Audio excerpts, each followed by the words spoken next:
scale it. Fit the grid, create a hollow sphere. I'm going to pull that sphere up out of the ground. I'm going to go to my channel box, take my translate Y, and just raise it up 1 unit. So now when I zoom in, it is sitting on the ground plane rather than halfway through it.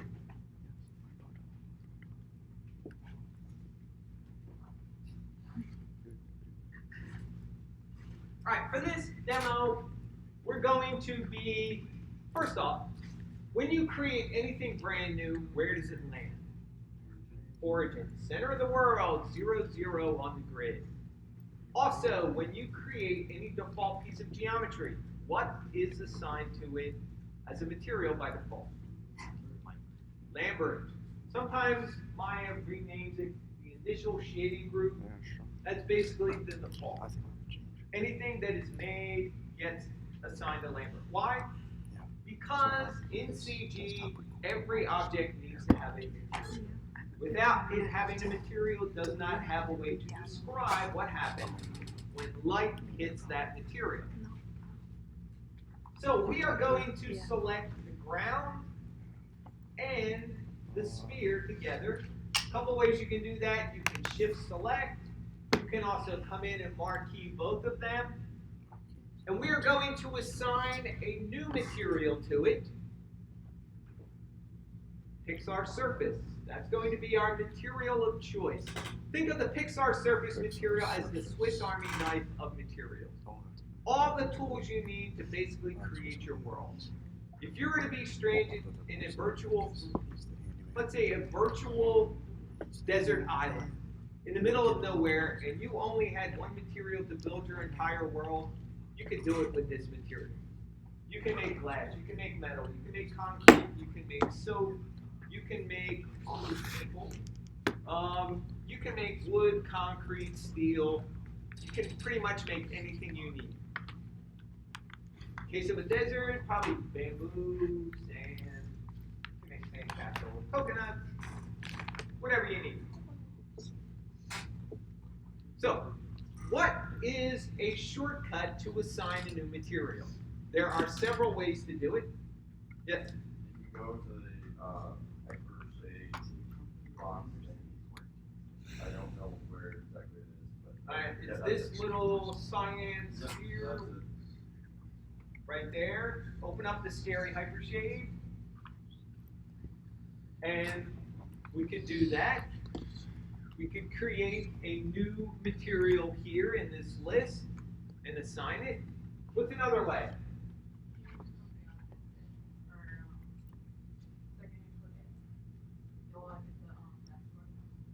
Okay, so we can right click.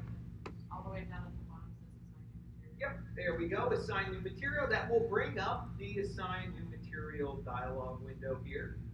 Excellent, very good. What if you're really lazy and don't like to write mouse? Attribute editor. All right, so here's my attribute editor. It says initial shading group, Lambert 1. What do I do?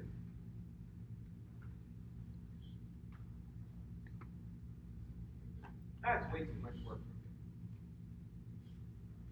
How about if you make sure you have both objects selected again, and you do Shift T, T for Tango. Shift T. That brings up the assign new material in one swoop. I don't have to right click. I don't have to make sure I'm on top of it. Just make sure they're selected. Shift T is a good shortcut to learn. Now, by default, you will get every single material that can be assigned to those shapes. If you want to narrow your selection down, in the left column, under Render Man, we can just click on Material, and that will just show us the Render Man material. That's not quite so scary. And we want the Pixar surface, which is the second one from the bottom. Right? We don't want the Pixar constant. We don't want the Pixar layer surface. We want Pixar surface.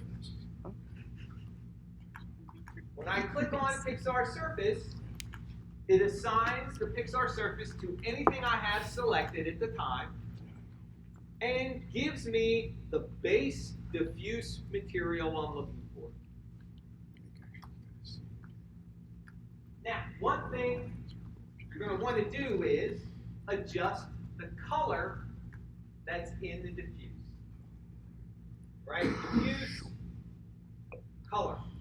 Now, there are three parts to the diffuse section of the material. There's gain, which is basically just how much influence that layer has on any layers underneath. Right now, we're not using any other layers. We're not doing, primary speculars, roughness specular. We're not doing glass.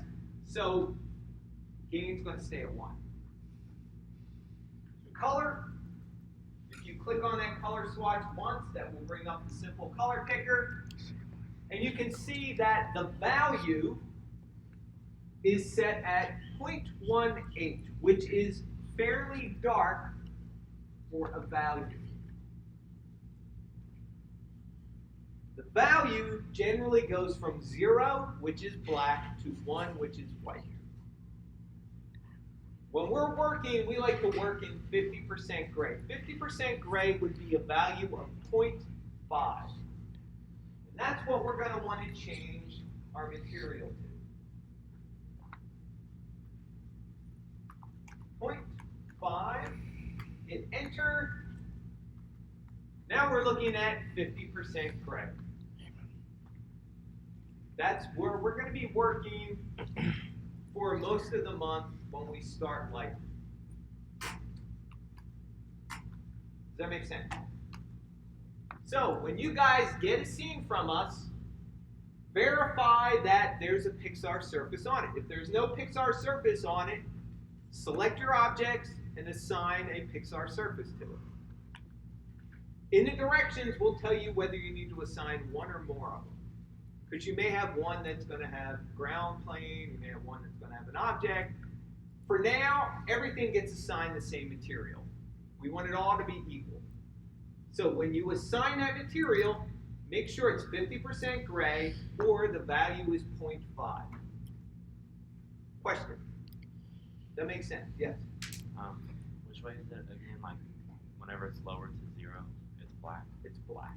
0, in Maya, 0 equals black, 1 equals what?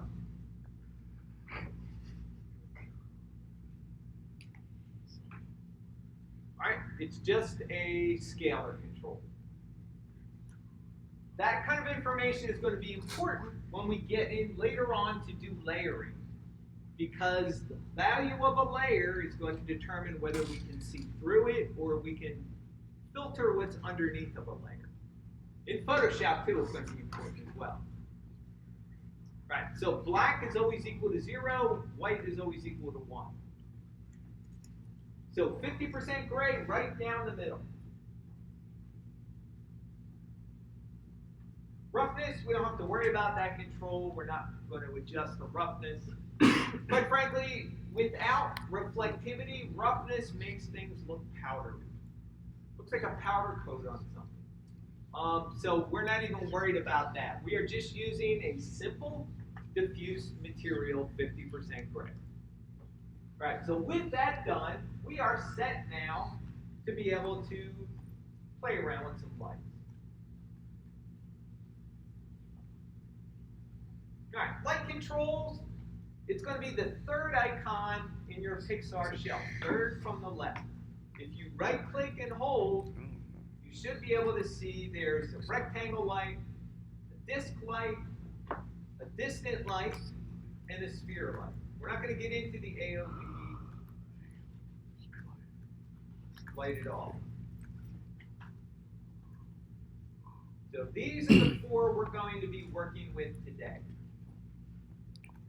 All right, so somebody pick a light. Doesn't matter which one. Distant. Distant. Disc, I heard rectangle. How many for disc? Distant. Okay, let's do disc. Disc light, D-I-S-K. Now, when you create a light, it's going to drop itself in origin, center of the world.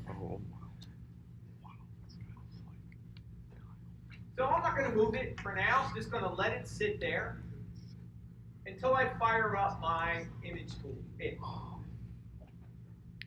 When we start lighting, the image tool, or it, and using IPR is going to be your lifeline.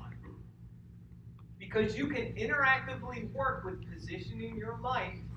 Once you get it locked down, like, yeah, that's the position, that's the intensity, that's the color, then you can go in and do a final production render, right? From the render current frame button, which uses your production setting.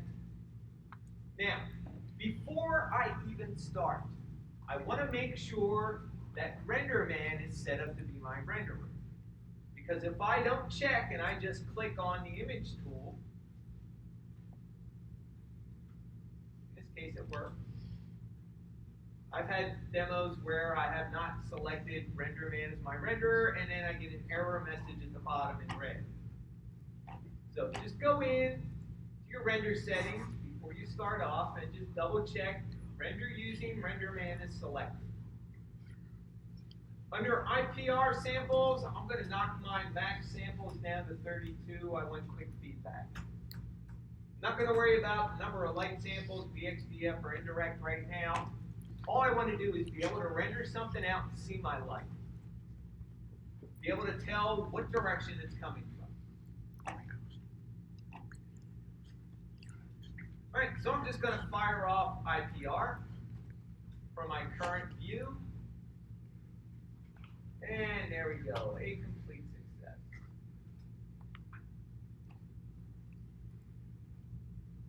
A little tiny piece of light there. So why is it that I don't see the rest of my scene? Yeah. You're not doing it from a camera? Well, I am. I'm doing it from perspective. So it should give me this. Good thought, though. Yes?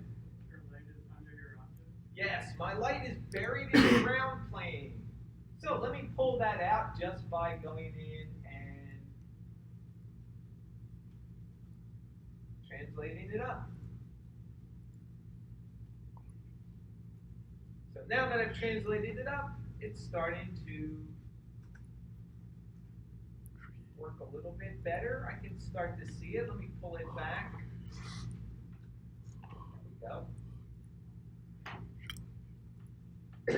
Now, since I'm using a default scene, default scenes utilize the standard HD 540 format, which is basically half 1080. So it's a pretty large format. What I can do is right-click, go to View, reset my pan and zoom, right-click again, and resize window to image. Now I can see the full extent of my image. Trouble is, it is a little too big. So let's see. Let's zoom out. Just going to make it a little smaller while I work on my light.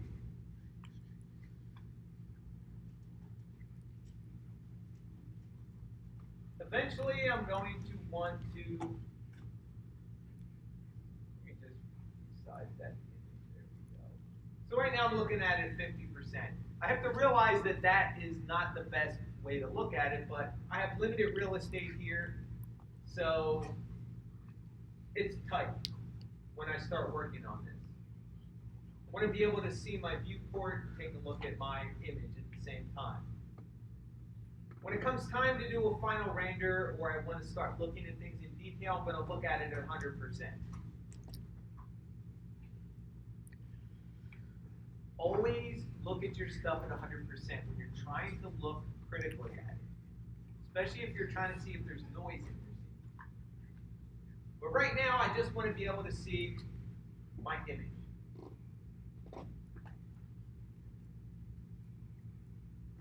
Alright, so right now, disk is a flat, circular, two-dimensional shape. It's got a little pointer in the center. That pointer tells me which direction the light is being emitted from. So if I stick this on the other side of my sphere, I will see my ground plane, but I really won't see my sphere. Now, here's a couple of things to know about the Pixar lights. When you scale them up, let me scale this one up for you. Watch what happens. It gets brighter.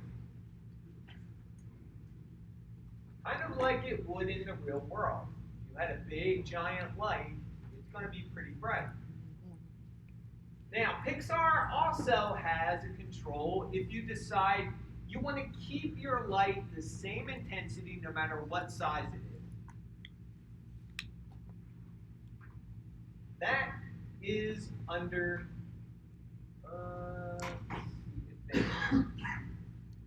that control is called normalize.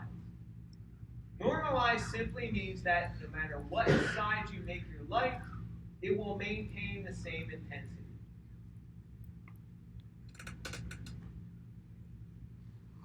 So you say to yourself, well, why should that matter? Because a big light makes your shadows softer, a small light makes your shadows harder. Yes? That is in the disk light attributes down under advanced. There's a button called normalize.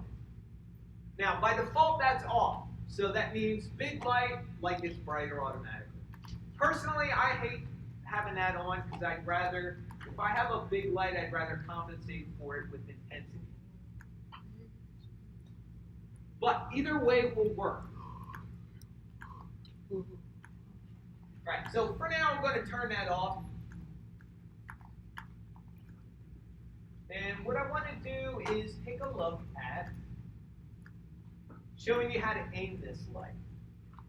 Because I can translate it, I can scale it, I can rotate it, but if you're trying to aim it at a subject, sometimes you want to be able to be more precise.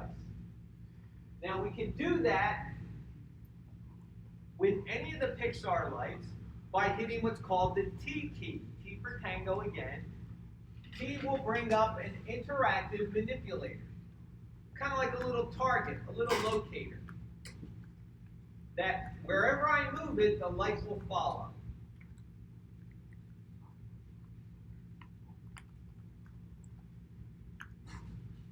So if I decide to put that locator in the middle and then move my light up, my light's always going to be aimed at the subject.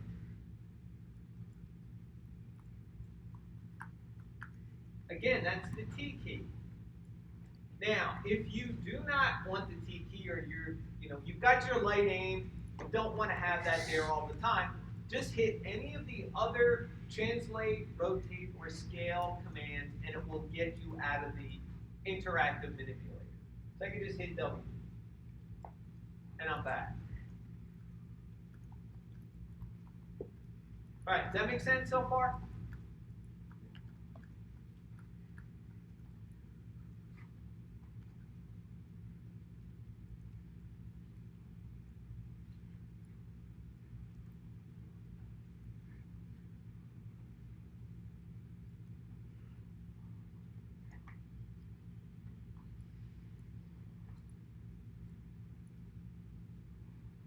So it's hard to look at mini size, so I'm just going to go back here and reset everything so I can look at it actual size. There we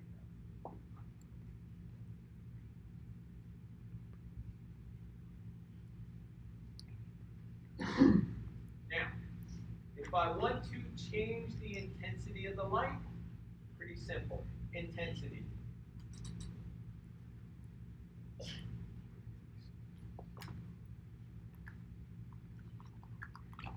Now, this thing underneath of it called exposure, exposure is a multiplier. That means it will multiply whatever is in the intensity. Kind of works a little bit like camera stops do, where one stop in the camera lets a certain amount of light in, the next stop up will let twice as much light in, or twice as, cut down the light in half. So if I hit 1, it multiplies it. If I hit 2, it multiplies it again. Generally, I just hit 0 and look what happens. Stop your IPR whenever you do something that doesn't look right or a change isn't made, and just re-render. There we go. So now it's back on track. I wigged out IPR very simply by playing around with exposure. Right? Generally, we're going to be working with intensity, similar to real-world units, whatever they happen to be. Feet, inches, centimeters, millimeters, yards, kilometers, whatever our units are.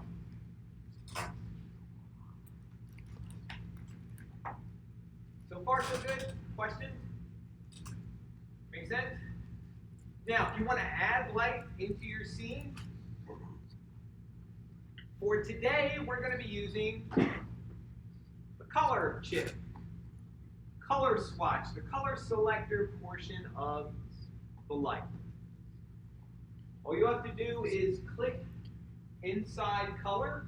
That will bring up again the advanced color picker. And mine is broken down into hue, saturation, and value. Hue, you probably know, is your color. Saturation, that's the dominance of your color. And value, that's going to be the lightness and darkness of your color. So if I choose, somebody take a color. Green. Green. All right, so if I choose green,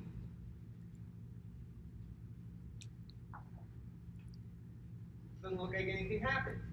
That's because my saturation level is set at 0. 0 means there is no dominance to that color. If I want full green, I got to turn it all the way up. Most of the time, light saturates very quickly. And for lighting, we usually keep our saturations like 0.5 or lower.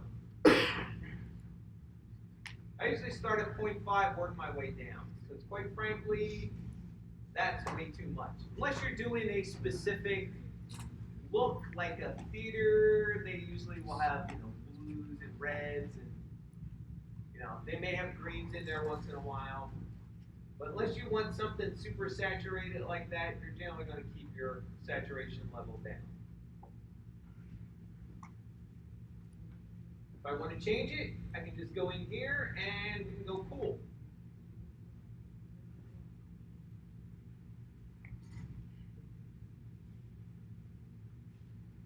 We can go warm.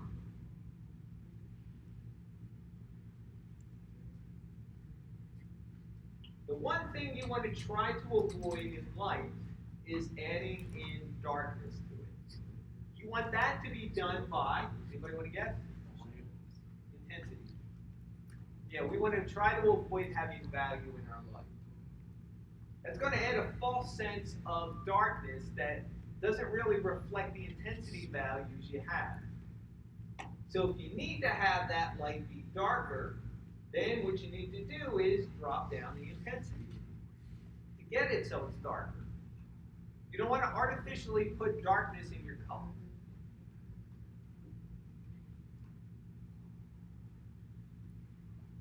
Now the slider may only go to 1, or it may only go to 2, but you can type in any number you want.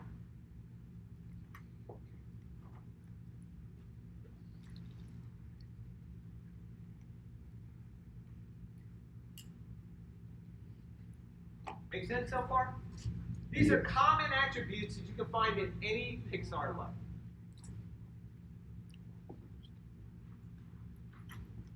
Any questions so far? Make sense? All right, now, the thing that makes the disc light unique, at least as far as how we're going to use it, is we can turn this disc light into a spotlight, which means that we can give it controls very similar to a flashlight or car headlights, where I've got a cone, a visible cone of light. It's got an area that softens on the edges of the cone, And typically my spotlight or flashlight is bright in the center and gradually gets less intense toward the edges. Right? That's usually how most lights work.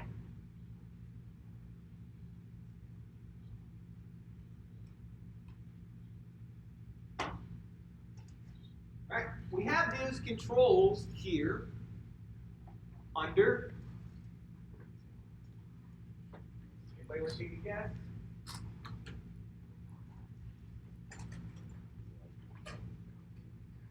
Refine. They were sneaky. You would think, ah, that sounds like an advanced control. No, they stuck it under refine. So under refine, we have, down at the bottom, we have two things that make our light all of a sudden behave like a spotlight. We have cone angle and cone softness. By default, cone angle is 90 degrees, which means it's more or less a 90-degree angle of light, which gives you a pretty broad spectrum of light. There's my finger. There you go. Now, once I go below 90, watch what happens to my light.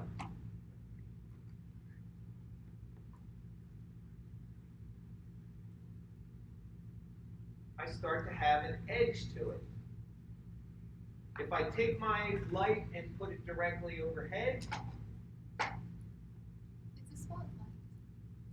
what's that? I just said it's a spotlight. It's a spotlight. Yep, exactly what it is. So now we took a disc light, which behaves a little bit like, you know, a round light like the door is, or even a rectangle light or a basic area light, if you will, which is what they're commonly referred to.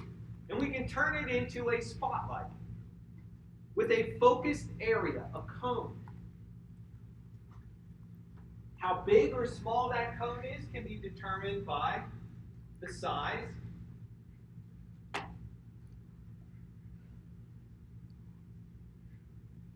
Also, the distance from the light.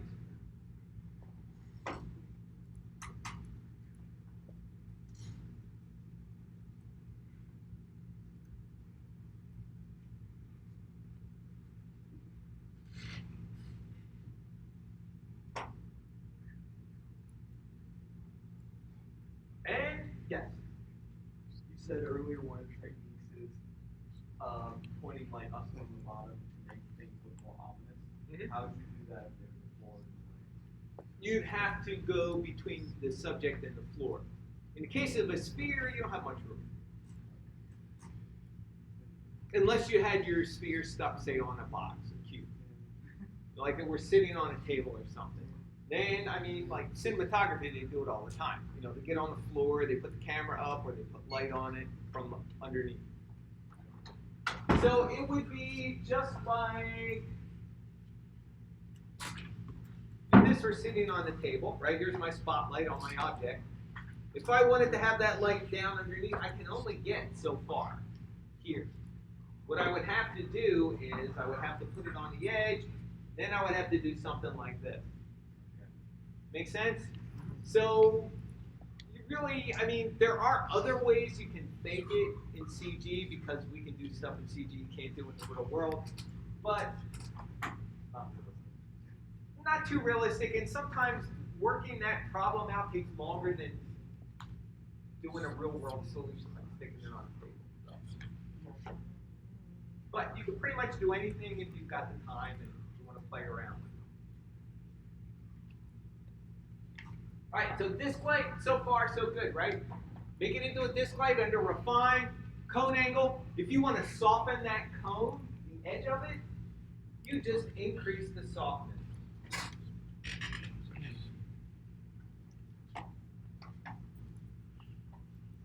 The bigger the number, the softer the edge of that cone.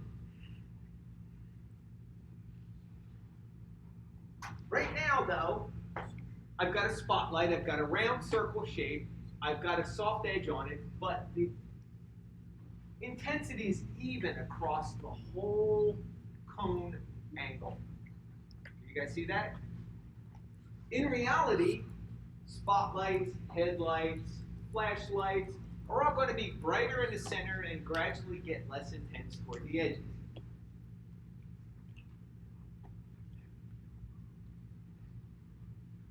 So to do that, we come up with emission focus.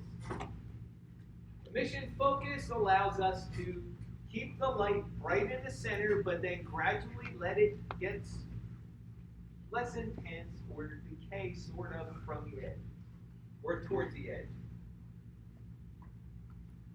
All right, so let me wait for this to finish, and then what I will do is stop by PR, and then let me adjust the emission focus. And you can see what happens. So if I turn it up a lot, it almost looks like I'm making the cone angle smaller and making the edges softer, but in reality, I'm just saying you're going to still stay bright in the middle, but get less intense toward the edges. The higher that number, the more dramatic it is.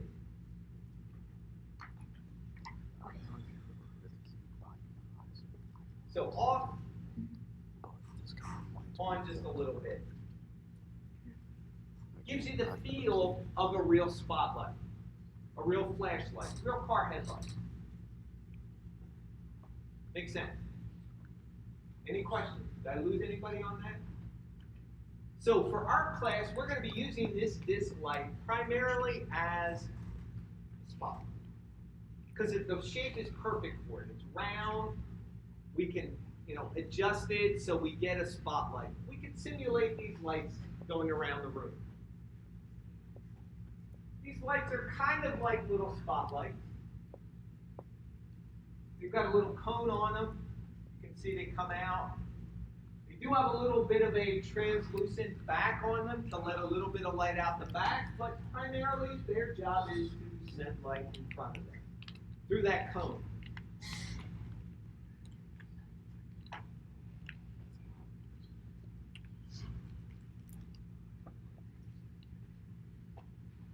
Questions? Anything not clear? All right, so when you're working with the cone of the disc light, the disc light is actually going to be your spotlight exercise.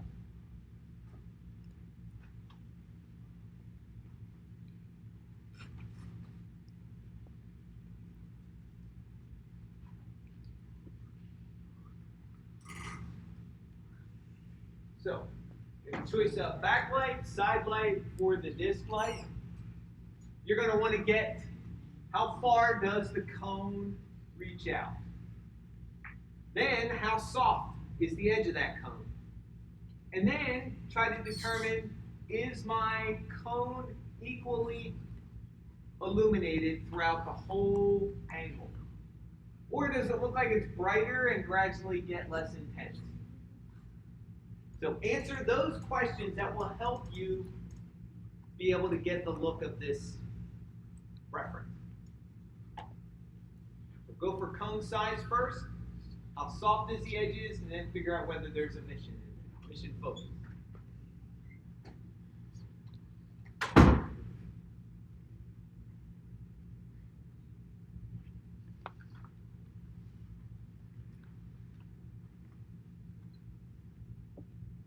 Now, when you're working on lights, especially if you're going to work on a scene that's got, it's the same scene file, you've got a couple of lights you can use in it, you're going to want to find a way to either turn that light off temporarily or hide it. Because you generally don't want to delete it in case you have to go back in and make changes. So what I recommend is you can do one of two things. You can either take that light, put it onto a display layer and turn the visibility off, or you can hide the light. Sometimes running it on a display layer is visually easier. So with my light selected, you guys have made display layers of modeling, right? Yeah, so you just go down, that far right icon will take your selection, put it on a layer. So this is my disc light.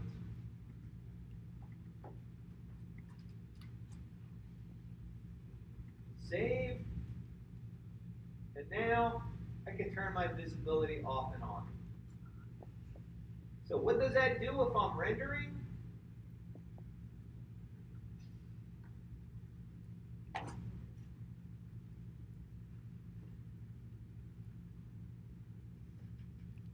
Well, for one thing, the image tool will not recognize you turning that layer off and on as an actual change to the light or the scene itself.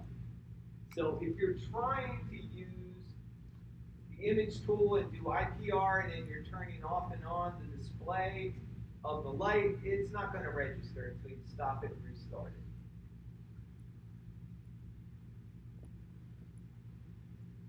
So now it's visible.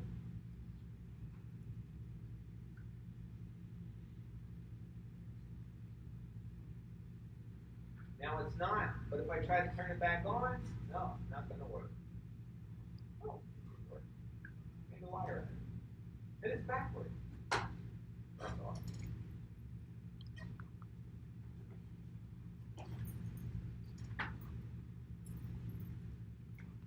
Alright, so put it on a layer, label it this way. If you have to go back in, adjust your stuff later on, you can. Turn off the lights, the layers of the lights you don't want, just keep the one on that you need. Remember, only one light at a time.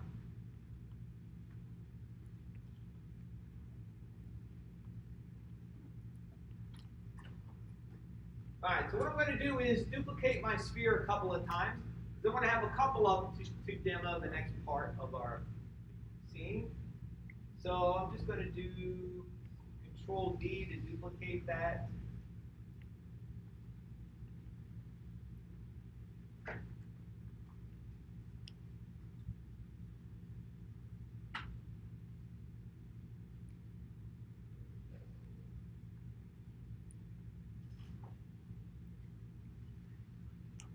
Alright, what light should we do next? Alright, let's do the sphere light.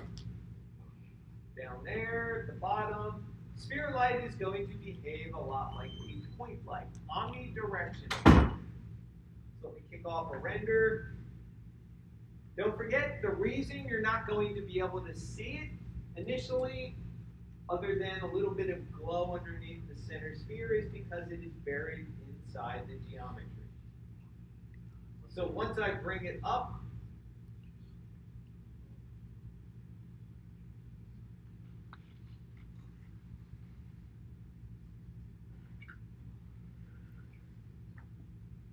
again, if I want this brighter,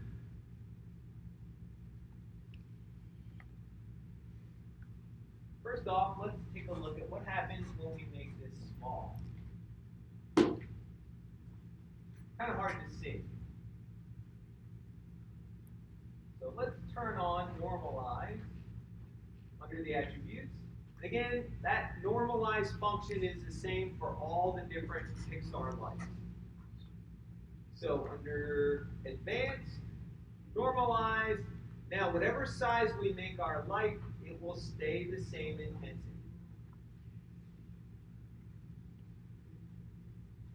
Make it a little brighter.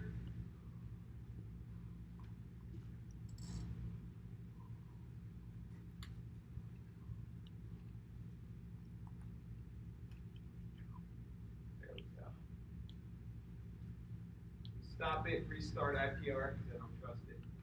There. Right, so if I make my light very small, what happens to my shadows? They get very hard, they contract.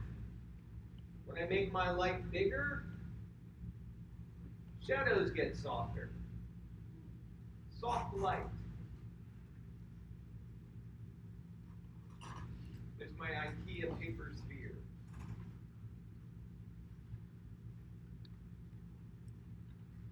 Alright, so omnidirectional light. You can see that the light rays fan out. Spotlight, I had it projected right from the top, right, straight down. Here, since it illuminates from all sides,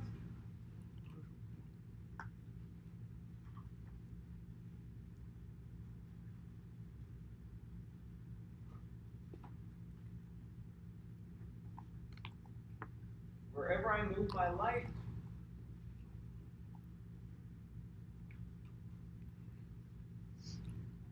my light rays are going to fan out.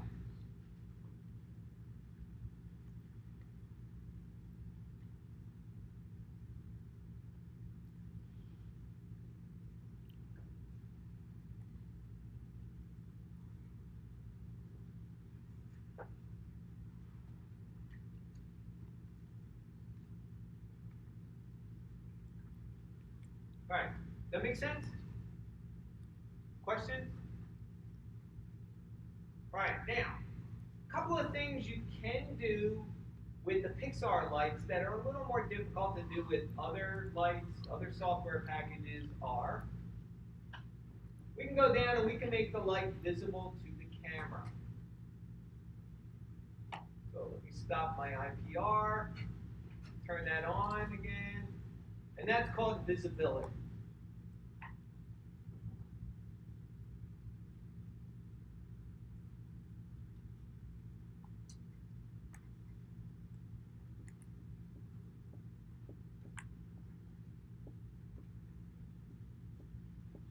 We generally don't really make it visible to the camera that often. We turn visibility on for when we want to see that light in a reflection. But generally, to the camera, we'll use another light if we want to make a visible light bulb. Because we want that shape, that light bulb shape, to become emissive. We're going to get into that when we get into environment light. It's called mesh lights. We can take any piece of geometry, turn it into a light.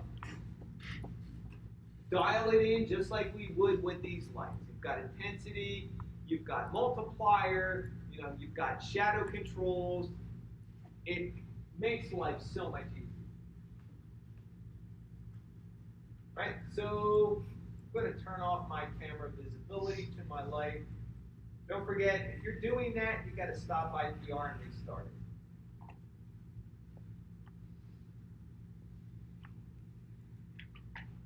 So if we were to model this room, put these lights in, we would use mesh lights. We would not use a bunch of little spheres. We would have the geometry actually become emissive. Now, if we were lighting this room, our projector screen, we could get away with using a rectangle light because that is a rectangular shape. How about where the doors are? We call those portal lights. They bring light in from the outside. Those two shapes on the right, those are rectangles. The one in the middle, this light. So there's the variety, the basic light shapes that we have will help us light very similarly to what we have in the real world. Now, if we were to turn on the overheads, those fluorescent bulbs, there's diffusers in there to probably get away with using a rectangle light up there. Question? With the window or like the pane like that, with the bars going across block the light, so you still have the one light in rather than four. That's a good question. In photography, they have shapes like that. They put on the light. They call them honeycombs. And all it does really is kind of diffuse the light a little bit, and that's really what that does. That kind of diffuses it so it's not quite a big, giant, glaring shape. It kind of helps to disperse it around a little bit. If that shape is really important, we would probably put a pattern in the light then. Yeah, probably some kind of grid pattern that would give us light and dark shapes and kind of diffuse the light a little bit. Or if we had to be physically accurate, somebody would have modeled those bulbs. We'd turn each one of those bulbs into a mesh. We'd have the geometry there already. We'd make the back very reflective in the material. And in theory, it would function just like a real light. Good question. Any others? Does this help? Make sense? All right, so sphere light, omnidirectional, just remember that. It's going to make your shadows fan out in different directions.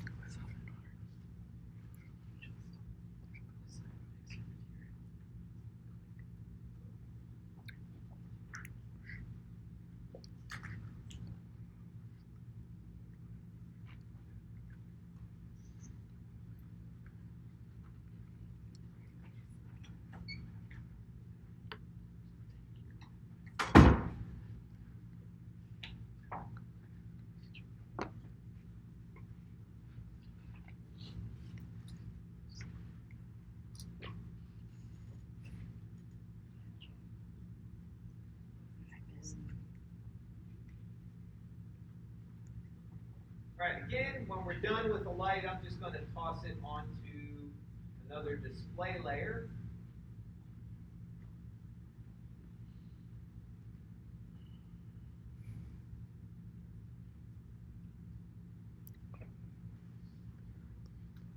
Sphere light layer.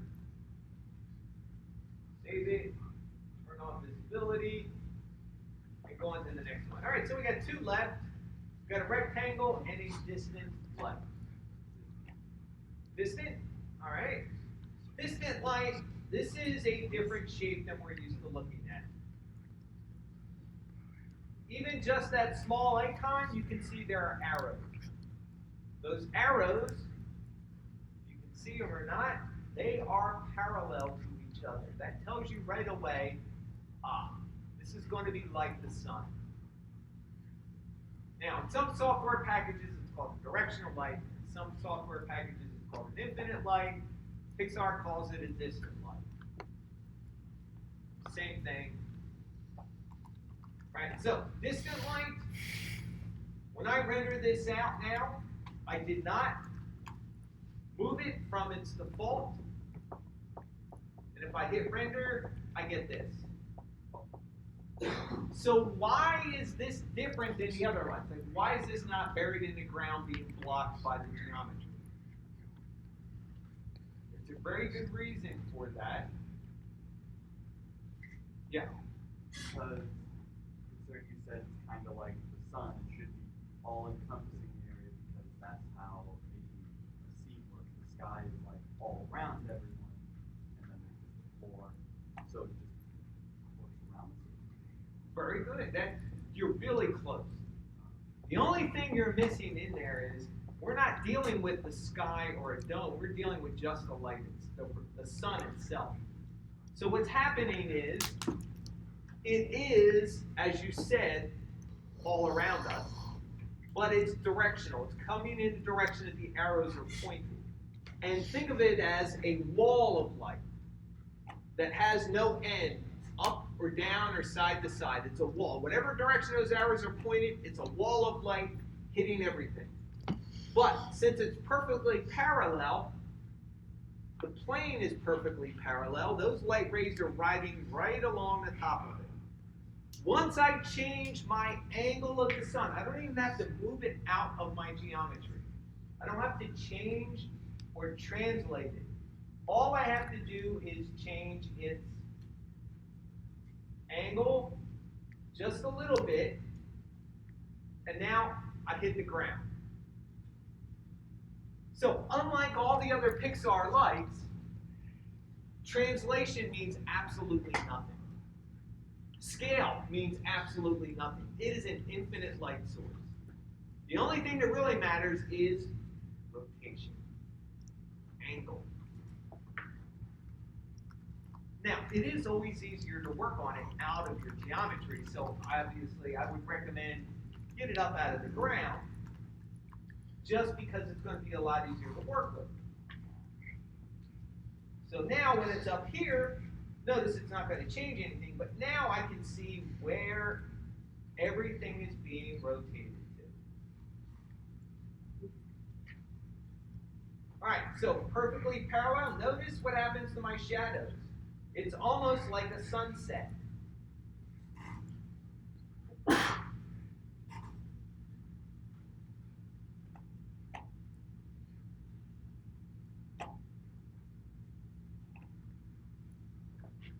The light gets brighter. And it's hard to see the shadows. The shadows actually were a little spread out towards the edges. But now that my shadow is getting smaller, it's being contracted. So, parallel light rays, parallel shadows.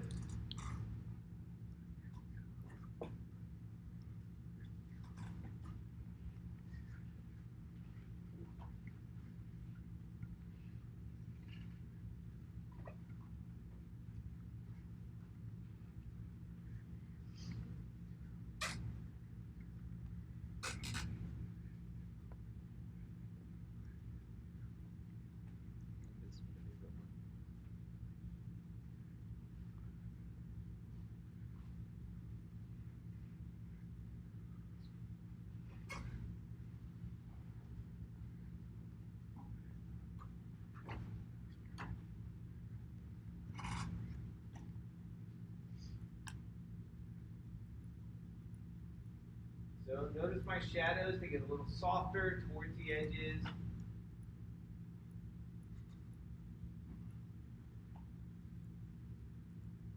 They contract a little bit. So again, this length, translation doesn't really matter. Scale doesn't matter. It's all about rotation. Yes. You said like whenever you scale a light up, it gets brighter.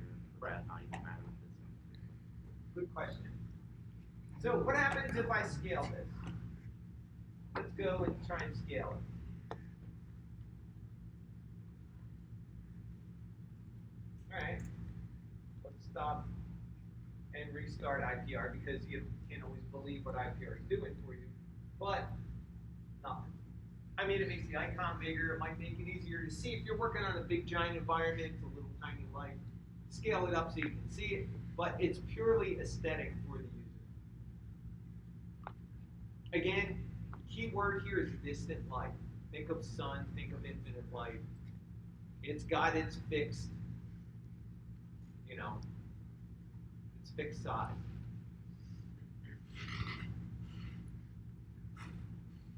Generally, there's really no need to make the physical shape of the light any bigger. Unless, like I said, you're working on an environment that the scale is real world and this light turns out to be like, looks like a pin.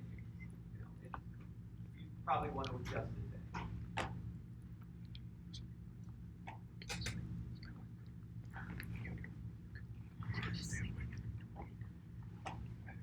Good question. Any others? Anything not clear about this light? Any of the others?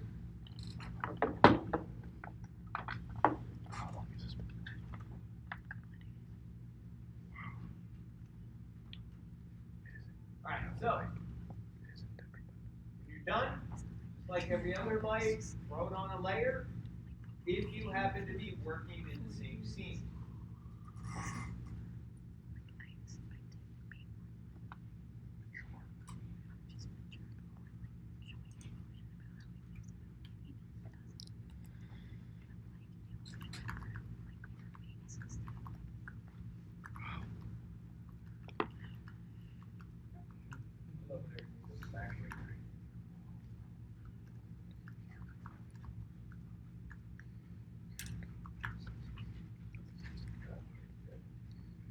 So my light's hidden, even though technically it's invisible.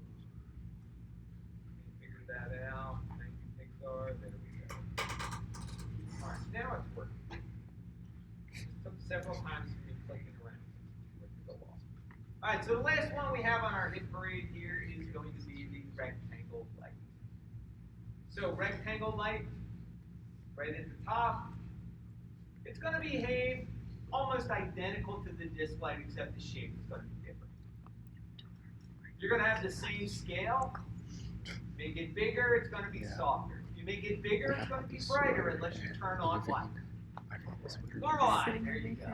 Yeah, like I'm not as cold. Normalize. Actually, normalize is really good if you've got your intensity all set and you want to go, you know what? Everything is perfect except the shadows are a little too hard or too soft. If you normalize it and then scale the light in, it will make the shadows harder. If you make it bigger, it'll make the shadows softer, but it won't change your light intensity and change the look of your scene. It'll just make your shadows softer or harder. That's a real good use for normalize.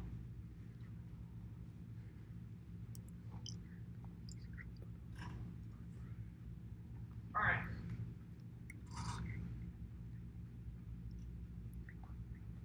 Again, just like with the disc light, I can translate it out. I can aim it exactly the same way. What did I use to aim the disc light?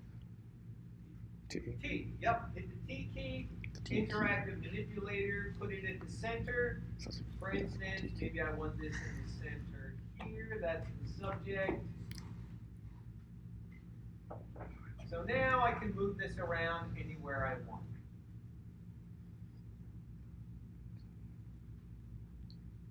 Go to the attribute editor, crank up my light, and if it does not respond, escape to stop your render, restart. There we go.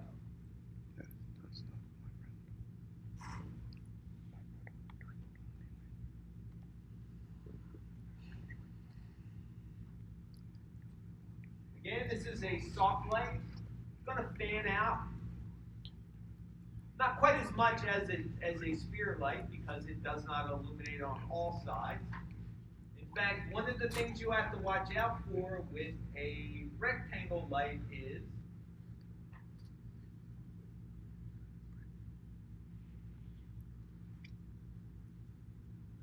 it does not illuminate what's behind you.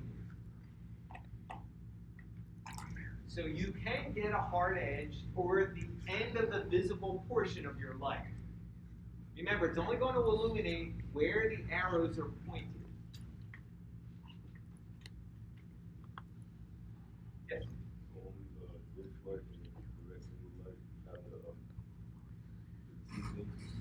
No, you can use it on the sphere, but the sphere, it doesn't matter, you don't need to worry about rotating it. But you could hit T and just anchor, the pointer for the sphere there and just drag it around. Absolutely, that'll work. It'll even work with the distant light too. Good question. Yes, T will work with any light.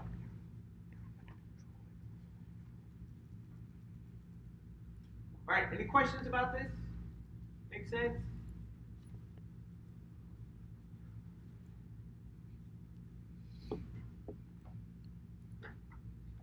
Stop IPR. Alright, so when you download your happy little packet today, you will be getting same kind of folder structure you got with Project 1. You're going to get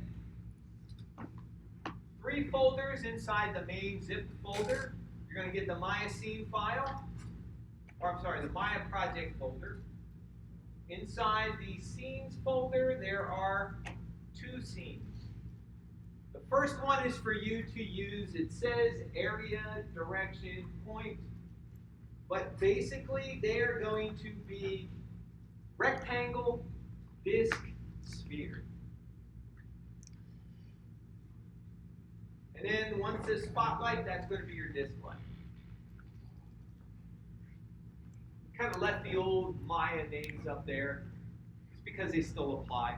Still directional light, the sun, distant light, area light, that's a rectangle light. Sphere light, that's still a kind of a point light. And then spotlight, that's your disc light. Make sense? All right, so don't let the names confuse you. You're also going to get a template. Inside the template, we do have the names, the right names. So inside, you've got your reference. Your reference is on a separate layer. So for example, when you go to do the rectangle light, expand the render section, go Go down to reference images. So rectangle top, this is from the top, or this is from the front. Those two. Pick one, turn on your reference, drop yours in, same way, down at the bottom, just like you did. All right, some of this stuff you're going to keep track of, again. Light intensity, since we're dealing with light now. Max samples, number of indirect samples. The other two, the direct light, the BXDF, since most of this is a direct light exercise, we're not really too concerned with those numbers. I mean, I'm assuming you know to get a good render, you're probably going to have to crank them up above 1. But that number is not going to be as important as the number of indirect samples, because those shadowy areas in your backdrop, any area that is not directly affected by the light itself, is going to be indirect, it's going to be mostly. And then, of course, your render time.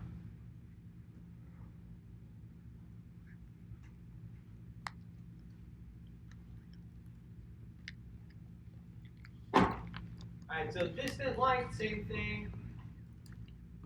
Go in, pick out your render, or the reference you want to do. So top, front.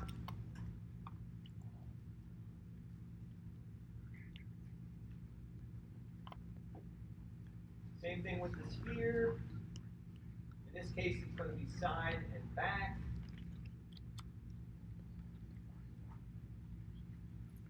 Same light, just moved around to a different position, dramatically changes the look of it.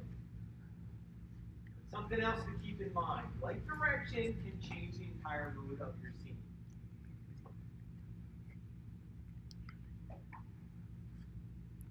Right, and finally we get into the disk light, which is going to be your spotlight.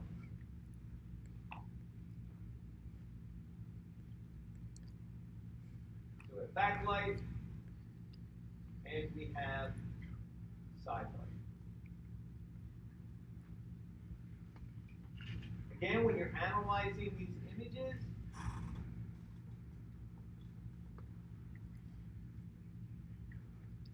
since we're telling you which direction it comes from, that should help right away, coming from the back. So what you're interested in is, how long are my shadows? That's going to determine how high up the light is, right? Just like my little demo here with my travel mug and my flashlight. Right? So the higher the light is, the smaller the shadow. The lower the light is, the longer the shadow. That should help you out here. So, backlight, done. Put it in, aim it, get a rough position. Then figure out, okay, how big is my cone? Try and base your cone on the very end that you can visibly see that this light stretches out to. Because not only is there a cone involved, but there's also cone softness. So you have to factor in that the cone is going to soften. And then you have to decide, okay, do I have any emission focus? Does it look evenly lit across the whole cone? Or does it look bright in the middle and gradually get less intense on the edges? Do that with each of the scenes.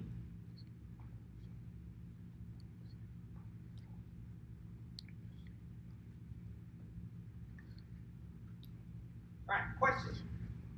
You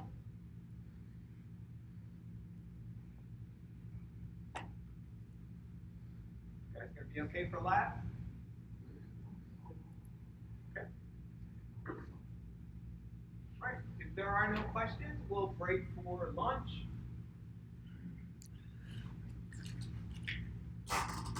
Brunch, breakfast, whatever, food.